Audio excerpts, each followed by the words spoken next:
bro culture out there. There are these bro culture podcasts, and it's usually bad stuff. It's like a cancer of the mind. Yeah. And it kind of sets you up for failure. There's no reason that you should put off your faith in college. Yeah. You can still have fun in college. Christians have fun. Yeah. Did you know that, Carlton? Yeah. We have a good time. I think I have more fun than I as a Christian than I ever did before I was a Christian. Yeah, honestly, and I'm happier, Help me with my unbelief. Like, help me believe that God has a plan for me. I want somebody who actually has a relationship with God. When I pray, I say, God, please make me into the man that you want me to be, who is worthy of one of your daughters. The woman that I know that I will marry has high standards because she is a woman of God. Religion, that's a first date topic. Right. You know what I mean? Yeah. That's a qualifying question. Find somebody that is a couple steps ahead of you in their faith. The thing that has stuck out the most about her is... Before we jump into the episode, I wanted to take a second and thank you for watching the Single Man Podcast. What started as a vision in October 2023 has grown into something more than I ever imagined. If you haven't seen episode 1 yet, I'm only creating 52 episodes, and my goal is to reach as many single men as possible through these real stories. YouTube tells me that only 10% of those who watch the podcast are subscribed. It would tremendously help the podcast reach more men if you would scan the QR code on the screen right now or click the only link in this episode's description and subscribe on YouTube. Through the link, you can also join our email list, follow us on social media, or even donate so we can keep making an impact in single men's lives. My commitment to you is to use 100% of anything donated to continue improving the quality of the podcast. Thank you from the bottom of my heart. Now, let's roll the episode. Welcome to the Single Man Podcast, where we delve into candid conversations with Christian men about their journey to faith, advice for their younger selves, and navigating dating. With a heart to reach men from all walks of life, dive into real stories of redemption, growth, and the hope found in following Jesus. I'm your host, Carlton French, a 29-year-old single Christian, and I'm excited for you to listen to this week's episode. Let's jump into it.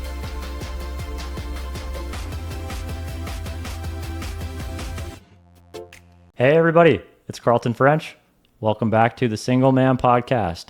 I'm really excited to sit down today with my good friend, Alan English.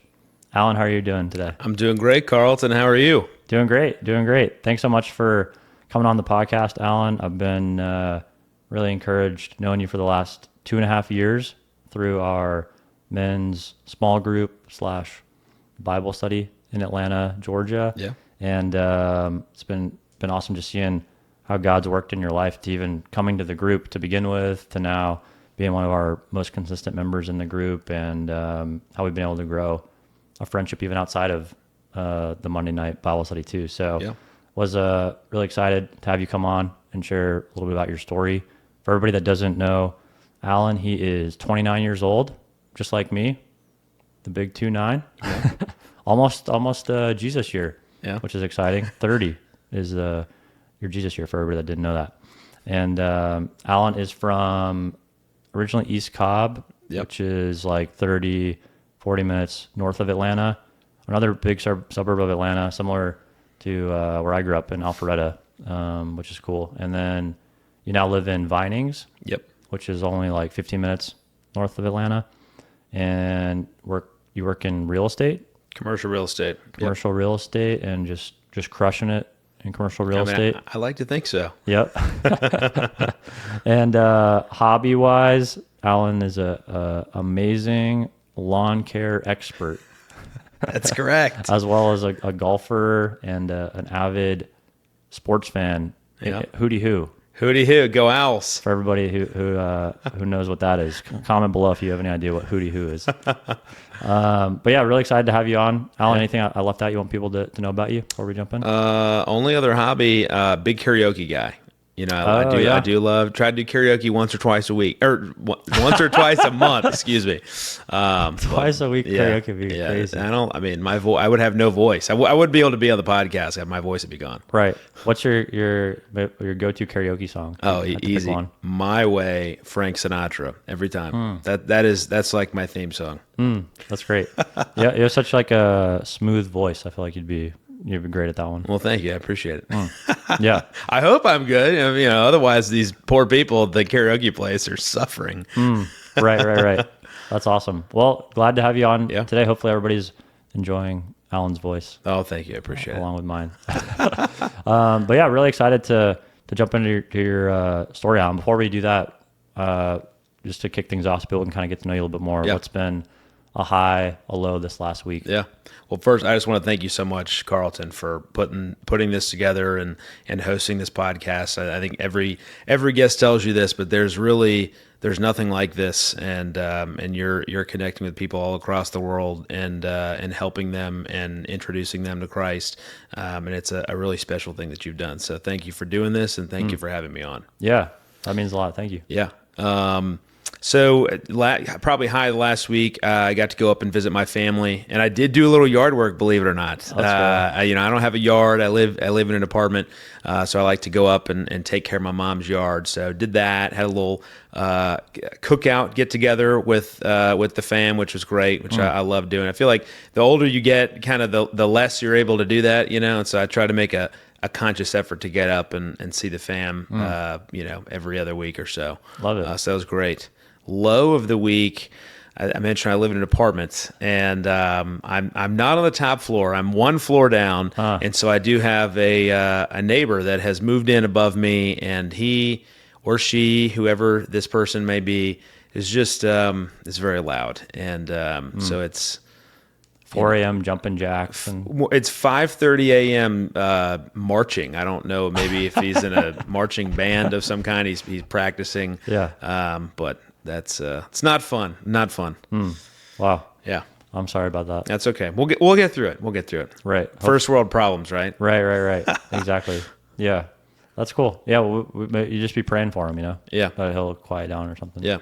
Or tell your apartment complex. Yeah, I need to do that. I'll pray that he'll find some house shoes to wear or something. There you go. Love it. Awesome, Alan. Yeah. We'll love to jump into your story. I know it's really powerful and amazing how God's worked in your life. So we'd love to have you start off with just kind of how you came to know Jesus. What was your upbringing like? Yeah. Did you grow up in church? Yeah. So I grew up in a Christian home. I grew up in the Catholic Church. My mom is Catholic. Her entire family is Catholic. I like to say that we were CEO Christians, Christmas and Easter only. Yep. We went a little bit more than that. I'd say we probably went to church 10 or so times a year if I had to put a number on it. That's probably an average growing up. But I grew up around the church. I grew up knowing who Jesus is and was, and so it wasn't like later in life I didn't know anything about it until then. And I would always have described myself as a believer. In a conscious time in my life, I don't know that I would say that I was not a believer. But in the Catholic Church, at least at that time, I haven't been to a Catholic church. I mean, religiously and in a while, but there wasn't really an impetus of reading there wasn't really an emphasis on reading the Bible, on learning about it and having this ongoing relationship with God and with Jesus. It was more of a we go to church, we believe that Jesus died for our sins, he rose from the dead. We don't do bad things, and that's kind of, at least my experience as a young kid, that was it. Yeah. And as a really young kid, I would go to their, I was in like a group where you would go every week, and it was kind of like like a Sunday school or a class kind of a thing where you were learning stuff. But that was really the extent of it. But again, there really was no point in my life. So, I'm not going to say so far. I'm going to say there's no point in my life where I was not a believer. Okay. So that's kind of about as early as you remember, basically, you always knew of God, you knew of Yes. Jesus. Yeah. Okay. Yeah. There was never a time where I was like, I know and I don't believe. Yeah. That never occurred. There was never a time like that. Yeah. And so, I mean, I think, my relationship with God has ebbed and flowed and is always evolving even today and I know everybody, I mean, if you're not growing in your relationship, it's dying. So, I mean, we're every day, I think my relationship expands. But I want to fast forward. I mean, that kind of, extent of my relationship with God continued about the same, until I was a sophomore in high school. And at that time, my parents were getting divorced. And, I think a lot of people probably listening have gone through something like that. And it was sad, but it was something that needed to happen. You know what I mean? It was not a shock to me, I guess is the point. But as part of that, my mom and I, she got a new job and we picked up and moved 500 miles away from Atlanta, moved down to Tampa, Florida. Yeah. And so, I had obviously a support system here, had family, friends. I lived in the same home my whole life, obviously familiar with the area that I live in. And then here you're going through essentially a traumatic experience. Yeah. And then on top of that, you're leaving everything behind. You know what I mean? And as a 15, I guess I was 15 at the time. As a 15-year-old kid, I mean that's a lot to go through. Right. And so we get down to Tampa in January, and it was rough. I mean, didn't have any friends. I didn't, we in Atlanta we had this big house. I mean, it's not big, but a normal house. And in Tampa, we had a 2-bedroom condo, which was the same price as the house in Atlanta. It shows the pricing real estate in Florida. But anyway, it was just a major culture shock for me. And then dealing with family splitting up and all this kind of stuff. And so there were a lot of nights in that first 6 months where, I was laying in bed, couldn't sleep, and I was depressed. And there were nights that I would, shed a tear, I would cry. And it just kind of, wallowing, I guess, was probably the best way to describe it. And it got to a point, over the summer, school had ended, where I really felt that I was hopeless. And I remember one night that I was laying in bed, could not sleep, had, maybe cried a little bit. And I remember, your inner voice in your head, right? I remember saying to myself, my inner voice, you are hopeless. Like I remember those words being said in my inner voice in my head. And again, not out loud, those in my head. And as clear as I can describe it, as clear as I'm talking to you, a voice outside, not in my head, a voice that I heard, a man said, you are not hopeless. And I knew, right? I mean, you just know, I knew that was God talking to me. Wow. I knew that. You audibly heard this? I audibly heard this. Wow. And I know I'm not crazy. I mean, I heard it. It was just a moment. I was like, whoa, what was that? And what's interesting to me about that, and I guess, well, let me finish my thought. What's interesting to me about that is there hadn't been I was feeling depressed and all this kind of stuff, but there was not a time where I was thinking, I need to go to God about this. I need to seek God about this, because that's not really what I had learned, that was what I should be doing. You know what I mean? Yeah. And so God knew that I was, going through a rough patch. And he came to me and he was like, hey, you're not hopeless. Stop. Like, you're going to get through this. I've got this taken care of. I've got this figured out for you. You're going through a rough patch, or we've got it all figured out. Yeah. And I knew at that moment, I was like, man, like, if God's coming to me, if I put my faith in him, he's going to save me from this and from what I'm going through. And that truly was, and I'm 100% serious, that was the end of it all.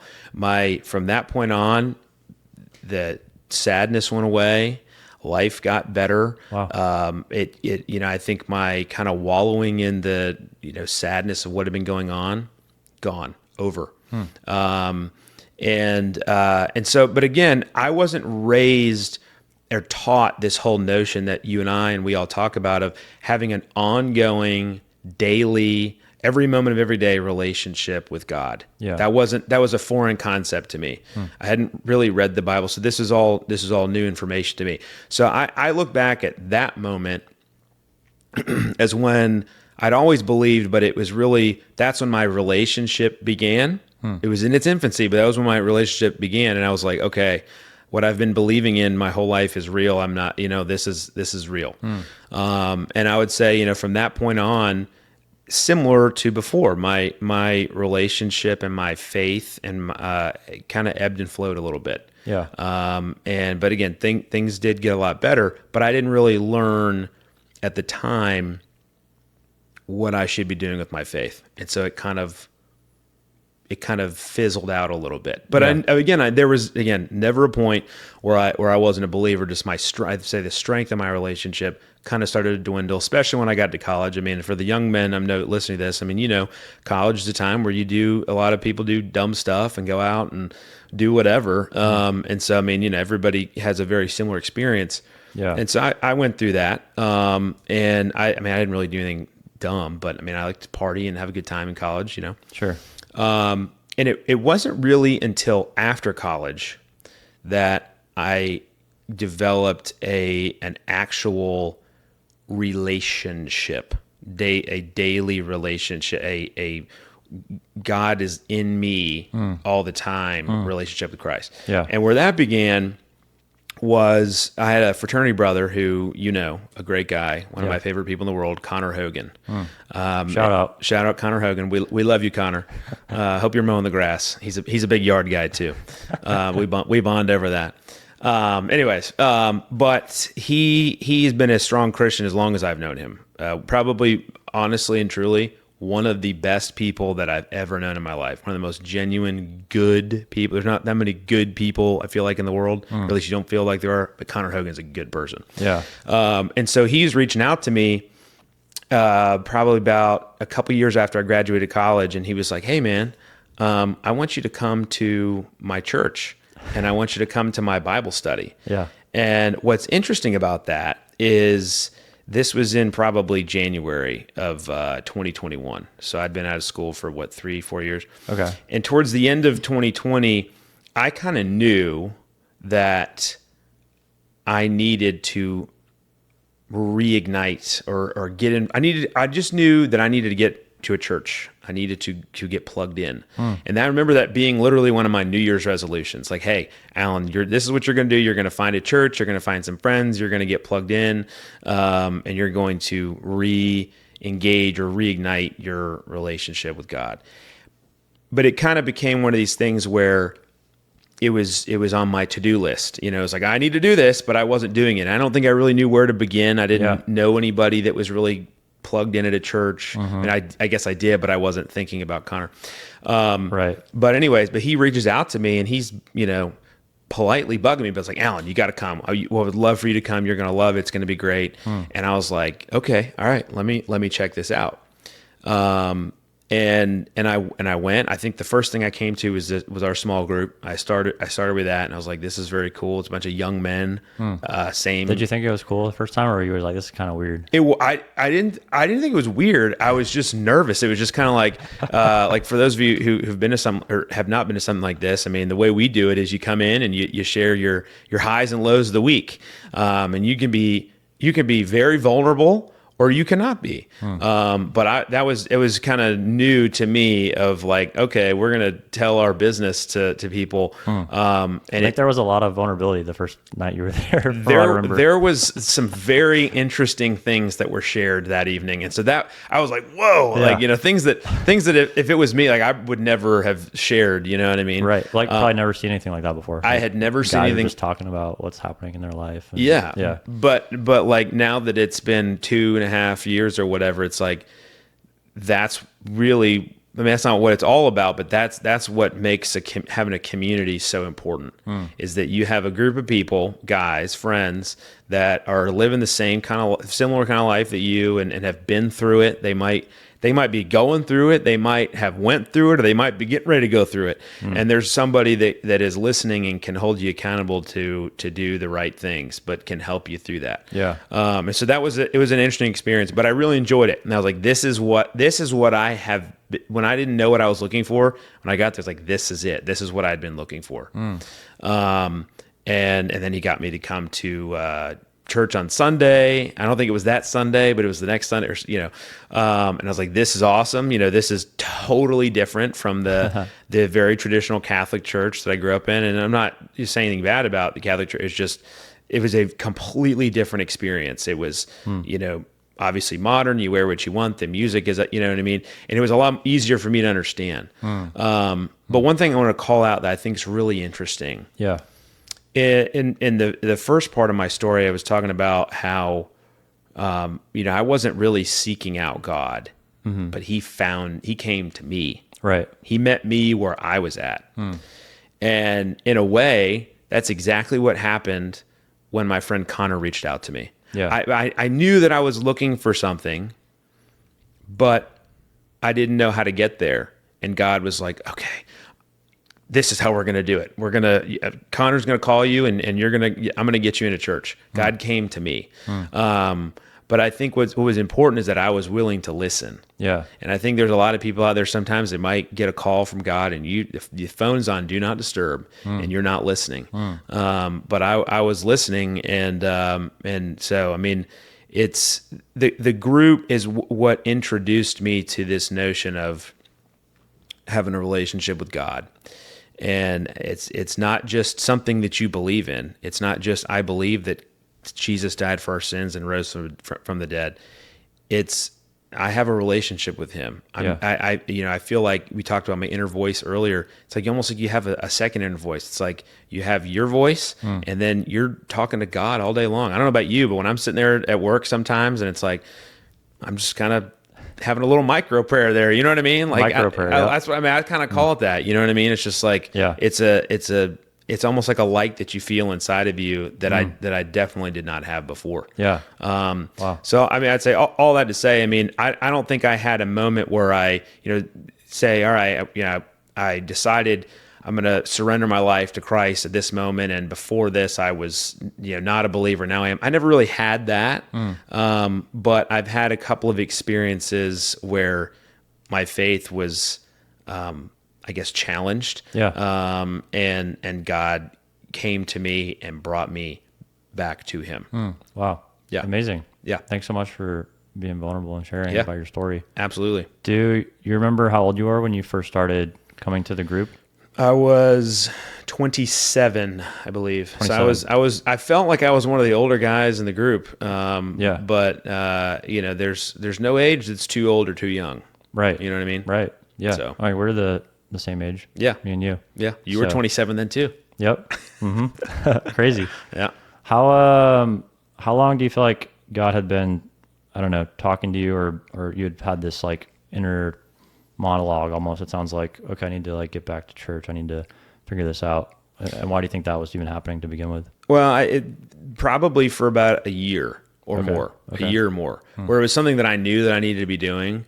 And it, I would pray, I would pray at night and I would talk, I'd have conversation with God, but it wasn't an everyday thing. And I found that I would go to God when I needed something and not when I was thankful that I got something. And I also found that I was praying for maybe not items. Like I wasn't saying, God, please give me an iPhone, but it was just like, I was praying for something specific. Okay. I want this thing to happen. Please help this thing happen. Please help me get this job. Please help me get a second date with this girl. Please, and it's like, instead of, I'm listening to whatever plan you have for me, and I just want you to help me to believe in you. And so I was going about it the wrong way. But I think the reason that I felt this this nagging is not the right, but I guess a little bit of it pulling towards, hey, you need to do something. It's just because, the world's a nasty place, Carlton. I mean, it is. Yeah. And at that time, I'd gotten a little older and had, obviously been experienced to the world. And I just felt like I was missing something. And I didn't want to be a part of the nastiness of the world. You know what I mean? Yeah. And so I think it's so tempting to get sucked into that.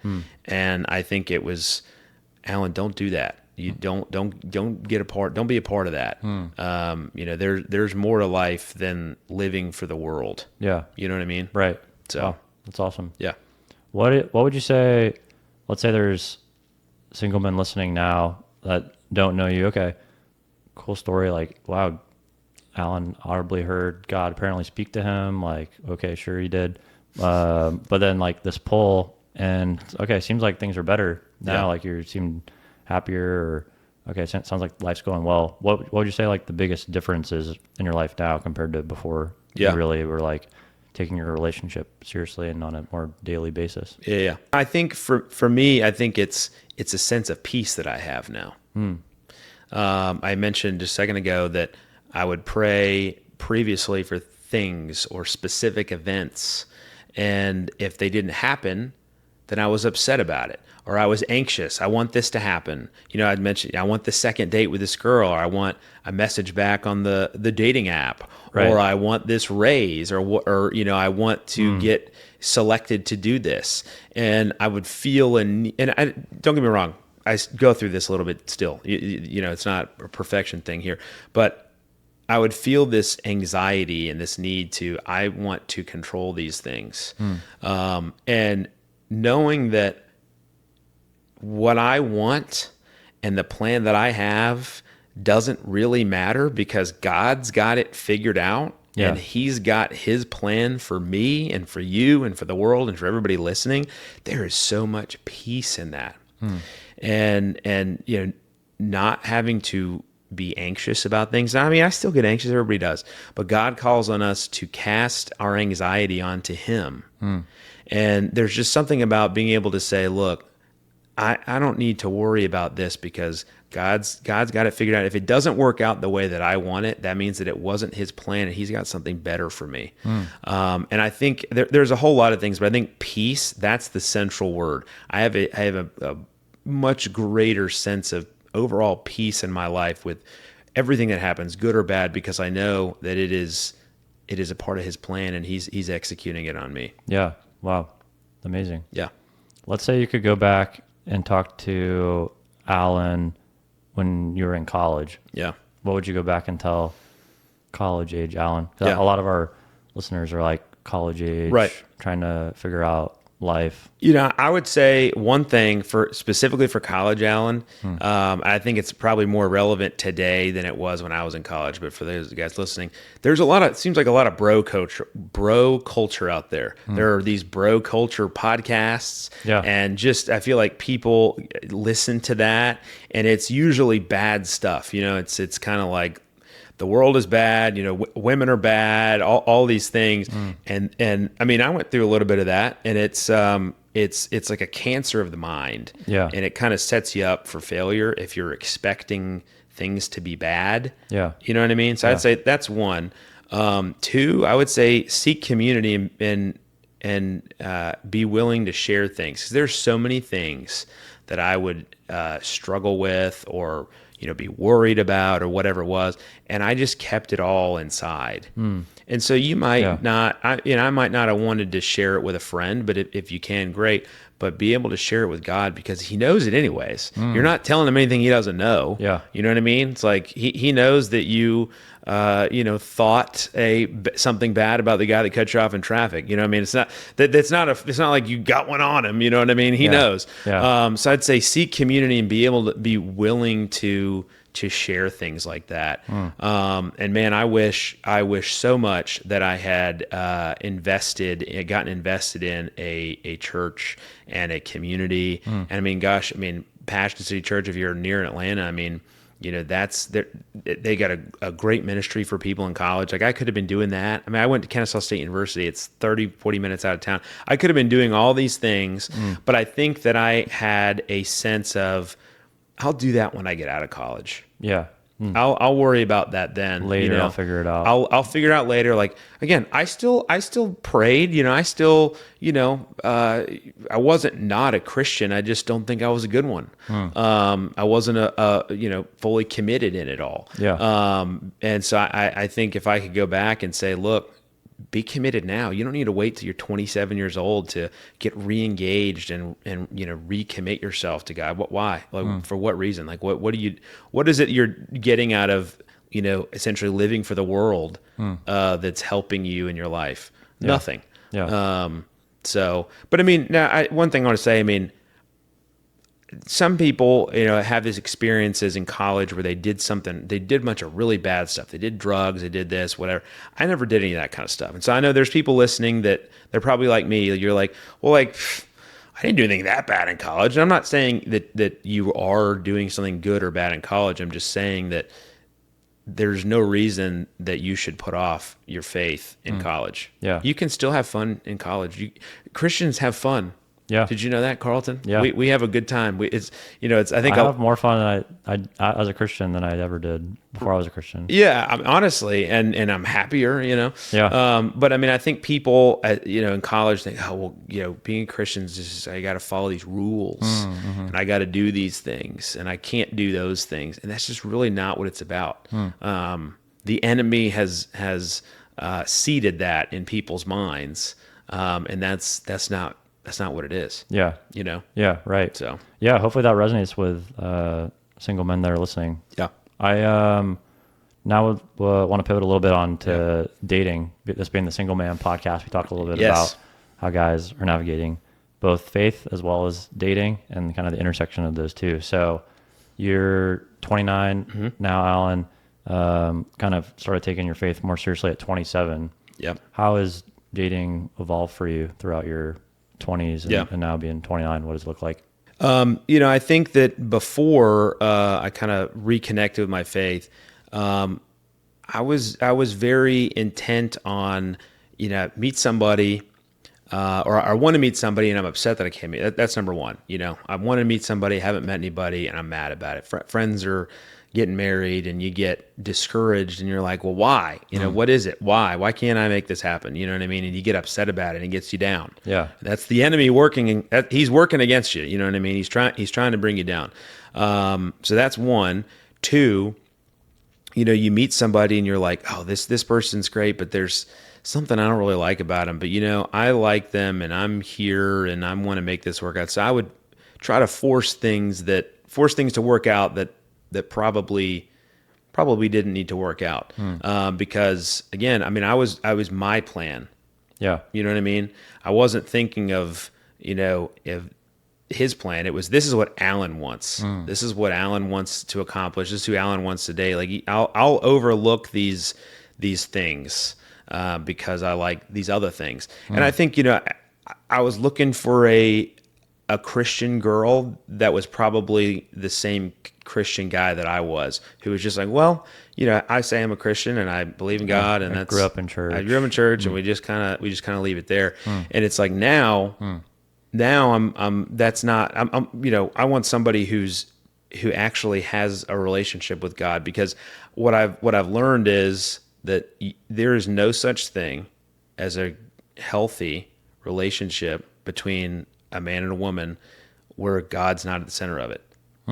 That's it. I mean, like, that's the secret. I mean, from all the people I've talked, that's the secret to a healthy relationship and a healthy marriage. Yeah. And so it's changed the type of person that I'm looking for as well, and the methods in which I do it. And another thing, I talked earlier about praying for things. And, and so I would pray, God, please just introduce me to somebody. Can I just meet somebody? I just want to go on a date this weekend. Yeah. Like I remember at one point praying, I was like, look, if it doesn't work out, that's fine. I just need some more experience in dating. It's like, just send me somebody to go to my fraternity formal. You know what I mean? It's just like, like that's what I was asking for. Sure. Was it fulfilled? I mean, did I go on a couple dates? Yeah. Did I date some girls in college? Yeah. But I mean, were they all healthy relationships? Not really. And now what I pray for is two things. One, I pray, I say, God, please make me into the man that you want me to be, who is worthy of one of your daughters. And when the time is right, when when I'm ready, please send her to me. Yeah. And then there's like a 2.5 there, and make sure that I know that it's her, because I'll be like, well, how do I know it's her? Or Don't let me miss her. Yeah, don't let me miss her. You know what I mean? Like, she's walking down the road, it's like, try to go talk to her, should not. And it's, again, I'm not praying for somebody. I'm praying for the person, but I want to be a better person for them. And I want God to make me into who that person is. Yeah. You know what I mean? Right. Because look, I mean, the woman that I know that I will marry has high standards, because she is a woman of God, or as our friend Nick says, a WOG, a woman of God, which I think is really funny. Yeah. WOG.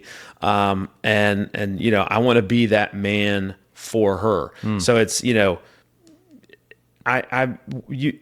should want to grow in your faith for your wife, whoever she is going to be. So it's definitely changed what I look for, and just, I've said this probably 4 or 5 times, but I have an overall sense of peace now. I'm not worried about it anymore. I used to worry all the time. Gosh, man, my buddy's married and he's got a kid and they're engaged and all this, and it's like, look, like I'm behind.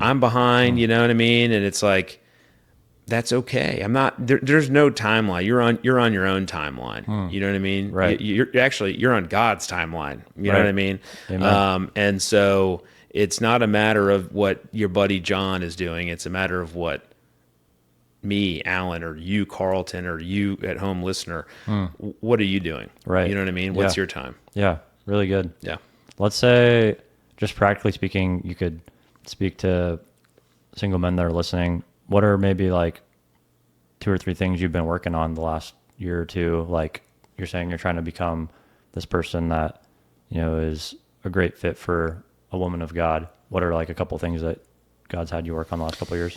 Yeah, I mean, I think a couple things. One is being more familiar with the Bible and being able to quote, know the stories of the Bible. I mean, I mentioned I didn't really grow up reading it. Yeah. You know what I mean? So, I've been reading the Bible more and understanding it more, because I'm sure that the woman that I'm going to marry will know that. And I'll say, I've actually gone on now 4 dates with a girl over the past couple of months. Okay. Congratulations. Thank you. And it kind of goes along with what I said. I mean, this is the first time I've ever been on a date where, right before we're about to eat, before I can even say anything, she was like, all right, let's pray before we eat. You know what I mean? And so the very first date she said that? The very first date. And we had a discussion about our faith at the first date, something that has never happened before. So I think God's, this is a funny story. But so I just thought of this. The very first day that I went on after becoming a Christian, like 3 or something years ago now, I literally texted our small group leader, and I was like, should I pray before we like start the date? Like I had never dated as a Christian before. I had no idea what to do. It's like, no, it's okay. You don't need to do that. Yeah. I mean, but I guess it's cool. Like that stood out to you. It did. But I mean, it's like, it's funny you say, I mean, it's kind of an awkward thing to do. I mean, I kind of grew up, for those of you who know me, you'll think this is funny, but I kind of grew up in this, there's 2 things you don't talk about, and it's religion and politics. That's kind of how I grew up. And so it's like, historically, I've not really tried to talk about either one of those things on the first date. That's kind of a second date thing. Sure. But see, now, at least religion, that's a first date topic. Right. You know what I mean? Yeah. That's a qualifying question. But back to your original question, like, what are the things that I've been improving on? One, like I said, is reading the Bible. 2 is being able to talk about my faith. If you had, I mean, I'm 29 now, so I mean, I've been coming to the group and reconnecting with my faith for now 2.5 years. But even 1 year ago, if you had asked me to come on this podcast, I would not have done it because I would have been too nervous. Because I get worried about, well, I don't know what I'm going to say, and I don't know. Do I know as much about about Jesus as any of the other guys are. Can I help anybody? So like being able to be vulnerable and talking about it. And then 3, it's kind of a similar thing. I get nervous about praying out loud. Even this day, I get a little nervous about it. And Let's close us in prayer right now. But I get nervous, and you'll think this is funny. So on that date with this girl, like for those of you probably small group leaders and people who've been around the church a lot, I think a woman who wants to pray before we eat on our first date, she wants the guy to do it. You know what I mean? She probably wants you to lead her in that. Sure. And I was not expecting this. And so she says, will you say a quick prayer over our meal? And I said, I think I'm gonna let you do it. And because I didn't know what to say. I had no idea what to say. I was just like, because I just didn't know. Yeah. I had no idea what to say, so I let her do it, and I'm to this That's day funny. I'm mad about the first date. So she asked you to actually do it, and I did it, and I asked her to do it because I didn't know what to say, because I freaked out. That's never happened before, and I mean, really, like, why I could have done that? Like, it's not like a big deal. Like, I could have come up with something, but I just kind of. Father, thank you for this food in Jesus' name. Amen. Yeah, but I'm over here like,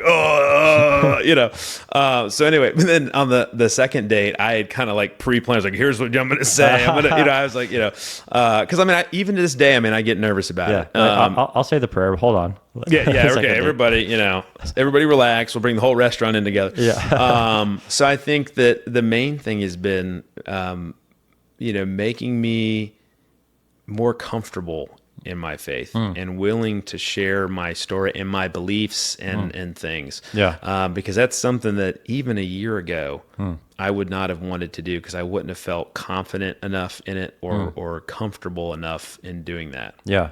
You know what I mean? That's awesome. Yeah. Amazing. So last thing on dating, and then we'll wrap up. So you said you've been on 4 dates with a woman recently. What's that kind of been like? Like, why are you continuing to see her?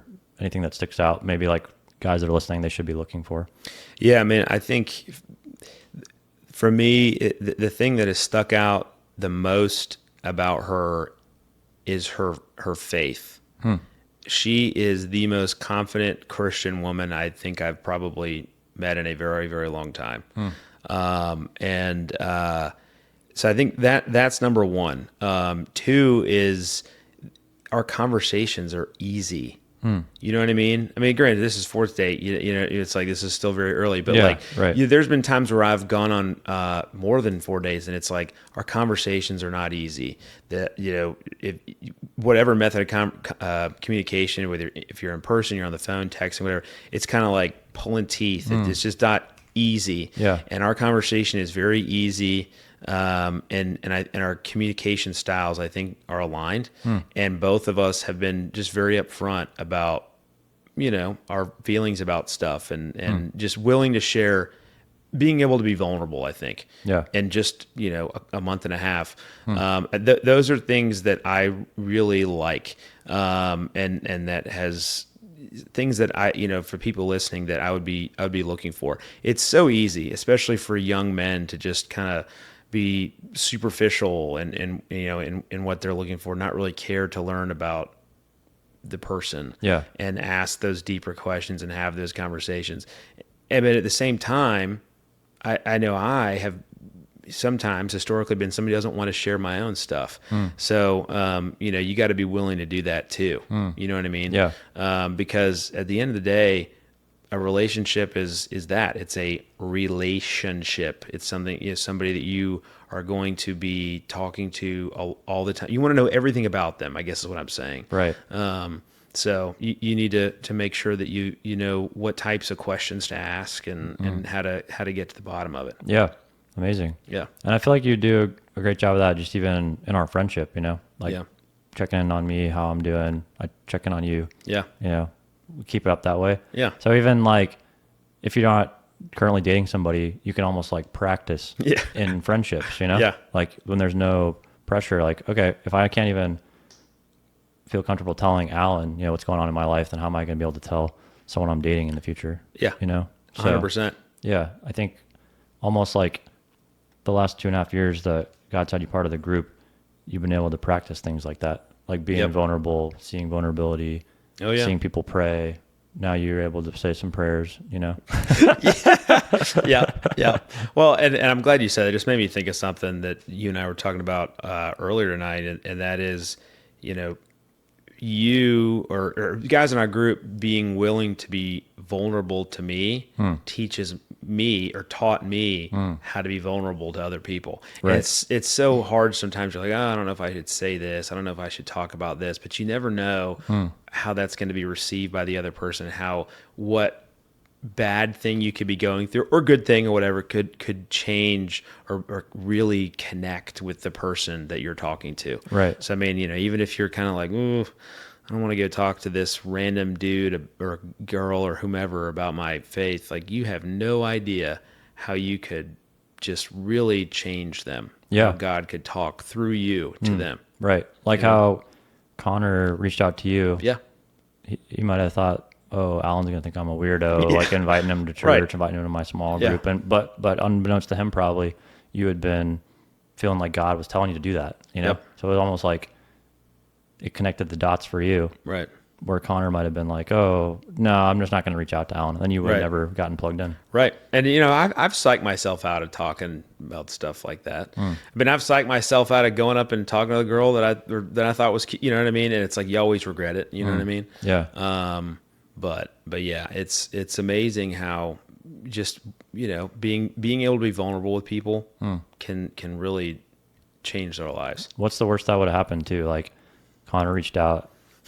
What if you'd just been like, never talk to me ever again? Like, all right, that's not like the biggest deal in the world even, So yeah, don't be afraid to invite someone. I feel like even now if someone's listening and, oh man, my friend could change someone's life, change Alan's life. Yeah, 100%. Amazing.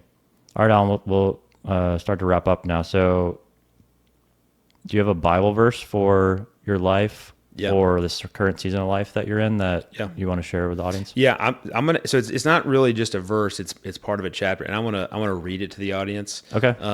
If that's cool. Unacceptable. Unacceptable. Because it's long. You don't have it memorized? It's like it's long. So it's Mark 9. And starting at 14. So the story, it says, Jesus heals a boy possessed by an impure spirit. So I'm just going to read through this. Mark 9, verse 14? Starting 14. Okay. Yep. When they came to the other disciples, they saw a large crowd around them and the teachers of the law arguing with them. As soon as all the people saw Jesus, they were overwhelmed with wonder and ran to greet him. What are you arguing with him about? He asked. A man in the crowd answered, Teacher, I brought you my son, who is possessed by a spirit that has robbed him of his speech. Whenever it seizes him, it throws him to the ground. He foams at the mouth, gnashes his teeth, and becomes rigid. I asked your disciples to drive out the spirit, but they could not. You unbelieving generation, Jesus replied. How long shall I stay with you? How long shall I put up with you? Bring the boy to me. So they brought him. When the spirit saw Jesus, it immediately threw the boy into a convulsion. He fell to the ground and rolled around, foaming at the mouth. Jesus asked the boy's father, How long has he been like this? From childhood, he answered. It has often thrown him into fire or water to kill him. But if you can do anything, take pity on us and help us. If you can, Jesus said, everything is possible for one who believes. Immediately the boy's father exclaimed, I do believe. Help me with my unbelief. That's the key. When Jesus saw that a crowd was running to the scene, he rebuked the impure spirit. You deaf and mute spirit, he said, I command you, come out of him and never enter him again. The spirit shrieked, convulsed him violently, and came out. The boy looked so much like a corpse that many said he's dead. But Jesus took him by the hand and lifted him to his feet, and he stood up. After Jesus had gone indoors, his disciples asked him privately, Why couldn't we drive it out?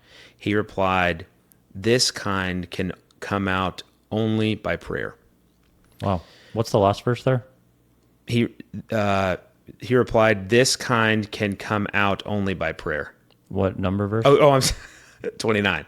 Wow, okay. Yeah. So what was it? 14 through, 29, Mark 9. Yeah, 14 through 29. So it's a little bit long. Yeah. Why do but you like that story? What's that? Is that your life verse or current Well, season? I wouldn't say it's my favorite for the key phrase, help me with my unbelief. And Jesus is talking about you unbelieving generation. It's kind of interesting to me because it's like, you sit there and think, oh gosh, we have an unbelieving generation. And this was 2000, this was thousands of years ago. Yeah. And it was the same 2,000 years ago. yeah, it's the same exact thing going on. But the key phrase for me is the help me with my unbelief, because there are so many times that I'll be sitting there and I'm not gonna say questioning, but I'm just kind of like like we'll use the example of when I was a kid, when I was in high school. It's like I felt hopeless. Like I didn't really believe that I was ever going to be able to get out of that. You know what I mean? Yeah. And granted, I didn't know that verse. I didn't know anything about that. Yeah. But it was kind of a similar thing. Help me with my unbelief. Like help me believe that God has a plan for me. When you're sitting there at home, these guys that listening, you might be upset that you don't have that you're not married, or you're not dating anybody, and you might be like, it ain't never gonna happen for me because Bob and Joe and my buddy, they're all married and all this kind of stuff. Ask God to help you with your unbelief that He's got a plan for you. I just find that one phrase, that one verse to be just so applicable to everything in my life, at least. Yeah. And He says everything is possible to those who believe. I mean, that's like super powerful. Yeah. You know what I mean? Yeah. You just got to put your trust in Him. That's it. Wow. That's it. That's like the only thing. You know what I mean? Like it seems so simple to say. Yeah. You know what I mean? Mm-hmm. So. Wow. Yeah, I love that. Yeah. Amazing. Thanks for sharing that, Alan. Absolutely. Last thing, we'll wrap up with this. So let's say there are single men specifically that are listening. They've been listening to the whole episode now. Someone sent them this episode. They've never seen an episode before. Yeah. Specifically single men that are listening that are either not currently following Jesus, they don't know anything about Jesus, or they're kind of like, I'll call it in this lukewarm stage. Right. Like, okay, maybe they grew up in church, but they're 27 now. Things aren't kind of going the way that they maybe think that they could be going. Yeah. Okay, maybe this guy's Alan's story is making some sense to me. Yeah. What would you want to specifically leave them with, one piece of advice to take away from this conversation? I would say a couple things, but the first one is actually something that you told me when I first joined the group. And that was to find somebody that is a couple steps ahead of you in their faith.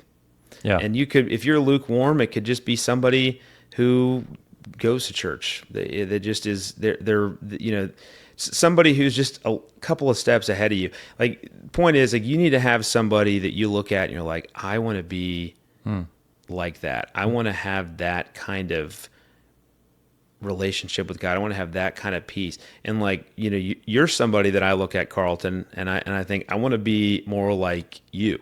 And nice. I'm serious. And I remember going to this group when I first started, and I would look at the happiness and the joy that I think that everybody in the group, not everybody, but a lot of people in the group had. And I was like, how do I get that? And so it's identifying kind of somebody that they push you, somebody that can, I'm not gonna say take you under your wing, but just somebody that's gonna push you to grow in your faith. Yeah. And I will say, as a quick interjection on that, I mean, one of the things that I tried to figure out, what's the difference between me and these guys, and that the difference was the active, the daily, the all the time relationship with God and reading the Bible. If you can't read it every day, I understand. If you can, great. But like, that was the difference. And when I started to do those things, I started to feel like I think that they felt.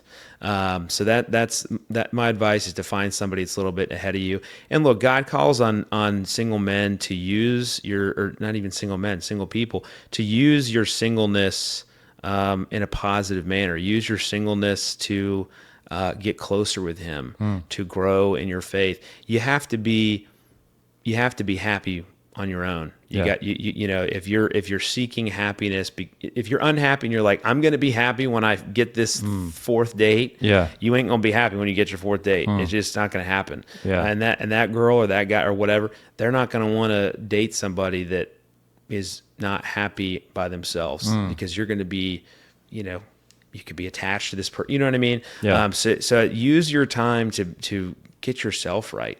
But just seek God in all that you do, and know that He's got it all figured out for you, and you don't need to worry about it. Yeah. Wow. Really good, Alan. Yeah. Thanks so much for coming on and sharing your story, being vulnerable. I know it's going to encourage single men and maybe even some single women listening. Yeah, absolutely. Well, thank you for having me, Carlton. Yeah, you're welcome. Thanks everybody so much for tuning in to this week's episode with Alan English. We forgot to say that. We forgot to talk about that. Alan's last name is English, and my last name is French. Yes, as everyone knows. The language guys. The language guys. Yeah, that's what we call. Is that the episode's title? The language guys. I like that. Okay, maybe. We'll see. I'm not a marketing guy, so I'll let you handle once the episode's out, everybody will know what the episode title is. But if you enjoyed this episode, I'd love for you to leave a comment below. Let Alan and I know anything that resonated with you on YouTube or Spotify. You can leave a comment. Share the episode with a friend if there's somebody that you think would resonate with Alan's story. Maybe there's somebody like a Connor in Alan's life. Like, hey, check out this episode. Let me know what you think. Would you want to come sit with me at church this Sunday, or want to come check out my small group? I think this might really encourage somebody in your life too. Really appreciate everybody tuning in this week. Hope you have a great rest of your Friday. This has been Carlton French. Thanks for listening to this week's episode of the Single Man Podcast. If someone you know would benefit from this week's episode, I'd love for you to text them the link and invite them to listen. You never know how a simple invitation could change someone's life. We'll be back next Friday at noon Eastern, 9 a.m. Pacific, with a new episode. Until then, check out the video version of the podcast on YouTube, and you can engage with us on Instagram, TikTok, and Facebook.